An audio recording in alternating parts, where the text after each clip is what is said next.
আমাদের উপর অপ্রাসঙ্গিক হামলা চালাবে তাদেরকে আমরা ছাত্রলীগের চেয়েও খারাপ অবস্থা করেছি।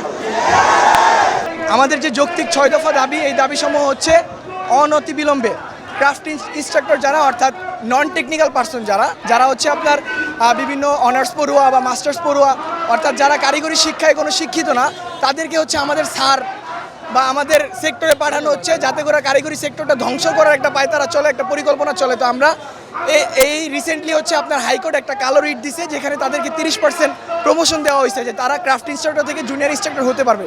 এইটার বিরুদ্ধে হচ্ছে আমাদের এই যে দাবিগুলো। আমাদের যৌক্তিক 6 দফা দাবির মধ্যে 1 নম্বর দাবি হচ্ছে এই যে ক্রাফট ইনস্ট্রাক্টর যারা এই রায়ের সাথে জড়িত, তাদের অনতিবিলম্বে 18 জন, মেবি 18 জন, এই 18 জনকে যত দ্রুত সম্ভব চাকরিচ্যুত করতে হবে এবং এই ক্রাফট ইনস্ট্রাক্টর পদবি পরিবর্তন করে ল্যাব সহকারী বা ল্যাব অ্যাসিস্ট্যান্ট করতে হবে। এটা হচ্ছে আমাদের প্রথম দাবি। আমাদের দ্বিতীয় দাবি হচ্ছে 10ম গ্রেড হচ্ছে ডিপ্লোমা ইঞ্জিনিয়ারদের জন্য বরাদ্দ। আমার মতো হাজার হাজার শিক্ষার্থী এই সেক্টরে আসছে, শুরু থেকে জানে যে আমরা 4 বছর ডিপ্লোমা ইঞ্জিনিয়ারিং করার পরে আমরা 10ম গ্রেডে জব করি, কিন্তু এখন দেখা যাচ্ছে যে বিভিন্ন কুচুকরি মহল বিভিন্ন পায়তারা করতেছে যাতে আমাদের 10ম গ্রেডকে তারা ছিনিয়ে নিতে পারে। তো আমরা সংশ্লিষ্ট যারা দায়িত্বশীল আছে তাদের কাছে আমরা বলতে চাই, এই 10ম গ্রেড শুধুমাত্র ডিপ্লোমা ইঞ্জিনিয়ারদের জন্য বরাদ্দ থাকবে। এটা হচ্ছে আমাদের দ্বিতীয় দাবি। তৃতীয় দাবি হচ্ছে আমাদের সারা বাংলাদেশে 49টা সরকারি পলিটেকনিক, 200-র অধিক বেসরকারি পলিটেকনিক, হাজার হাজার লক্ষ লক্ষ আমাদের শিক্ষার্থী, আমাদের জন্য শুধুমাত্র উচ্চশিক্ষার জন্য মাধ্যম আছে একটা, ডুয়েট। আপনাদের বিবেকে কি বলে? একটা তারপরও সামান্য সিট, 120টা সিট, এই জায়গায় আমাদের হাজার শিক্ষার্থী কীভাবে পড়াশোনা করবে? আমরা কি উচ্চশিক্ষা গ্রহণ করবো না? এই জন্য আমাদের প্রস্তাবিত 4টি ইঞ্জিনিয়ারিং কলেজ আছে, এখানে হচ্ছে শতভাগ সিট ডিপ্লোমা ইঞ্জিনিয়ারদের জন্য হচ্ছে বরাদ্দ করতে হবে। আমরা কারিগরি ছাত্র আন্দোলন বাংলাদেশ দীর্ঘদিন যাবৎ 6 দফা যৌক্তিক দাবি নিয়ে রাজপথে আন্দোলন চলমান রেখেছি এবং হচ্ছে আমরা গত 24 সালের গত বছর 9 সেপ্টেম্বর হচ্ছে আমরা 7 রাস্তায় একটা অবরোধ কর্মসূচি পালন করি। এখন সেই সময় থেকে হচ্ছে আমাদের যে কারিগরি শিক্ষা বোর্ড আছে, কারিগরি শিক্ষা অধিদপ্তর আছে এবং হচ্ছে কারিগরি যারা বিশেষজ্ঞ রয়েছে তারা হচ্ছে আমাদের যৌক্তিক 6 দফা দাবি এবং আন্দোলন নিয়ে অবগত। আমাদের ওই দিন 9 সেপ্টেম্বর সেদিন হচ্ছে আমাদের কারিগরি শিক্ষা অধিদপ্তরের ডিজি মহোদয় এবং হচ্ছে কারিগরি ও মাদ্রাসা বিভাগের হচ্ছে সচিব মহোদয় আমাদের 7 রাস্তায় উপস্থিত হন এবং উনি হচ্ছে আমাদের 6 দফা দাবি বাস্তবায়নের লক্ষ্যে আশ্বাস দিয়ে যান। কিন্তু দীর্ঘ 6 থেকে 7 মাস হয়ে গেল আমরা কিন্তু দেখতে পাই যে কোনো দৃশ্যমান পদক্ষেপ গ্রহণ করা হয়নি সেই দাবির বিষয়ে। তো আমরা ছাত্র সমাজ আজকে এই বিক্ষোভ কর্মসূচি বা হচ্ছে সারা বাংলাদেশ একযোগে ব্লকেট কর্মসূচি থেকে এটা জানা নিতে চাই যে এই মুহূর্তে আজকে আমাদের এই যৌক্তিক দাবি বাস্তবায়ন করে, আমাদের যে যৌক্তিক দাবি বাস্তবায়ন করা না হলে আমরা রাজপথে আরও কঠোর কর্মসূচিতে যাব। আমাদের দাবিগুলোর মধ্যে সবচেয়ে প্রথম এবং সবচেয়ে গুরুত্বপূর্ণ দাবিটা হচ্ছে আমরা যে ক্রাফট ইনস্টিটিউট যারা আছে আমাদের, তাদের কাজটা হচ্ছে আমাদের প্র্যাকটিক্যালে যে ল্যাব ক্লাসগুলো রয়েছে, আমাদের ল্যাবকে দেখাশোনা করা, ল্যাবকে দায়িত্ব পালন করা, ল্যাবকে গুছিয়ে রাখা, ইভেন কি আমাদের যে যন্ত্রপাতিগুলো রয়েছে, আমাদের প্র্যাকটিক্যাল কাজগুলো প্রয়োজন হয়, ওই সকল কাজগুলোর জন্য তারা আমাদেরকে হেল্প করবে। যে আমাদের যন্ত্রপাতিগুলো তাদের দিক নির্দেশনা দেবে, কীভাবে ইউজ করতে হবে বা কী করতে হবে, ওগুলো আমাদের জানাতে হবে। কিন্তু তারা ওগুলো তো করছে না, বরং তাদেরকে যখন আমরা ল্যাব ক্লাসের জন্য যাই, রুমে খোঁজার জন্য তারা থাকে না, তখন তালা বন্ধ থাকে, তাদের ঠিকভাবে তাদের দায়িত্ব পালন করে না। আর তারা তো তাদের দায়িত্ব পালন করছে না, বরং তারা পদোন্নতি চাচ্ছে, তারা ক্রাফট ইনস্ট্রাক্টর থেকে জুনিয়র ইনস্ট্রাক্টর পদোন্নতি চাচ্ছে, যেটা আমাদের এই অধিকার 10ম গ্রেডটা। তারা এই 10ম গ্রেডটা দাবি করেছে, ইভেন কি হাইকোর্ট এটা রায় দিয়েছে, যেটা আমরা চাই হাইকোর্ট এই রায়টা বাতিল করুক। আর আমাদের 2 নম্বর দাবিটা হচ্ছে আমাদের যে ডিপ্লোমা সেক্টর বা কারিগরি সেক্টরে যারা আছে জনবল, তারাই শুধুমাত্র আমাদের ডিপ্লোমা সেক্টরে কাজ করতে পারবে। 3 নম্বর দাবির মধ্যে হচ্ছে আমাদের আরও একটা মুখ্য দাবি, সেটা হচ্ছে আমাদের সারা বাংলাদেশে প্রায় সরকারি বেসরকারি মিলিয়ে প্রায় অর্ধশত, প্রায় 50-এর প্লাস অধিক হচ্ছে আমাদের পলিটেকনিক ইনস্টিটিউট রয়েছে, যার মধ্যে আমাদের শুধুমাত্র ডিপ্লোমা ইঞ্জিনিয়ারিং পড়ার পরে একটাই পাবলিক বিশ্ববিদ্যালয়, সেটা হচ্ছে ডুয়েট। এটা আমরা সবাই জানি। এইখানে ডুয়েটে আমাদের সিট সংখ্যা খুবই নগণ্য, প্রতিটা ডিপার্টমেন্টে প্রায় 100 থেকে 120টা বা 25টা, এর বেশি আমরা সিট পাই না। তো আমরা এত নগণ্য সিট নিয়ে আমরা কীভাবে ডিপ্লোমার পর যে জাতি একটা কারিগরি সেক্টরের উপরে ভরসা করতে হয়, একটা দেশ উন্নয়নের জন্য কারিগরি সেক্টরের কোনো বিকল্প ভূমিকা নেই, সেখানে আমাদেরকে যথেষ্ট প্রায়োরিটি না দেওয়া হয়, তাহলে আমরা কীভাবে আমাদের দাবিগুলো ছাড়বো? আপনি এটা বলুন।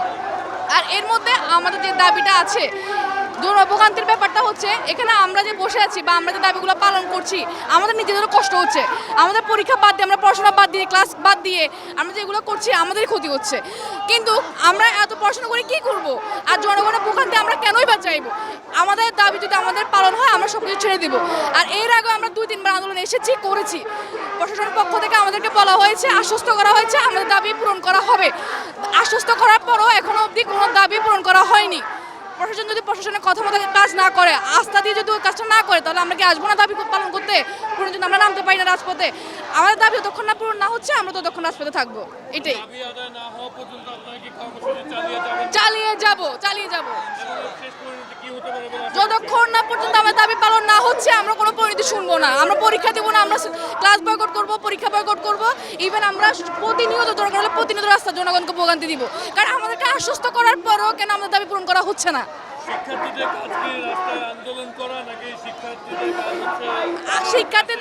শিক্ষার্থীদের কাছে কখনো রাস্তা আন্দোলন করার না, যেটা আমাদের অধিকার ওটার জন্য আমরা দাবি কেন করবো না?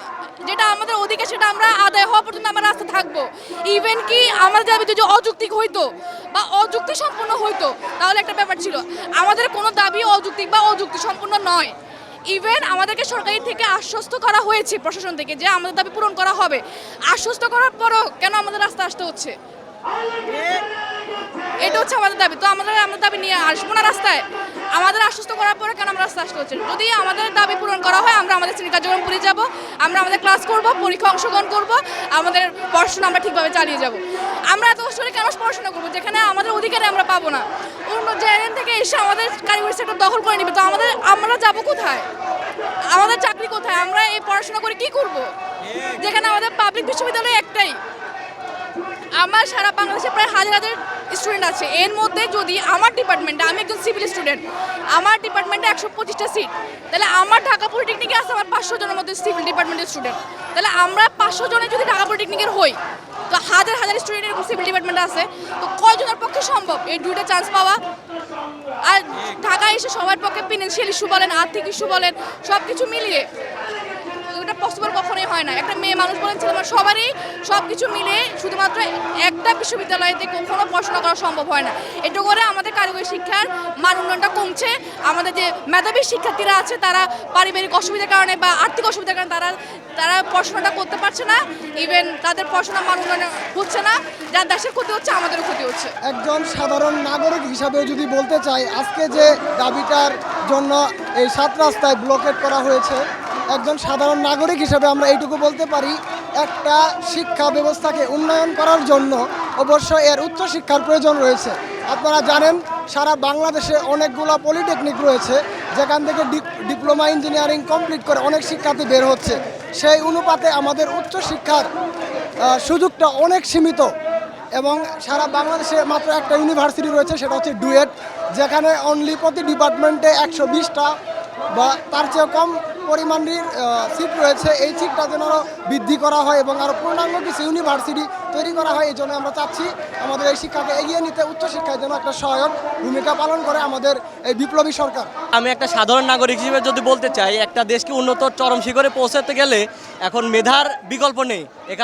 এখন আমরা মেধা যদি যাচাই করতে যাই, তখন একটা ক্রাফট ইনস্ট্রাক্টর হয়ে কখনো শিক্ষক হইতে পারবে না। শিক্ষক যদি সে হয়ে থাকে তাহলে শিক্ষার্থীদের সে কী দিক নির্দেশনা দেবে, কী পড়াইবে?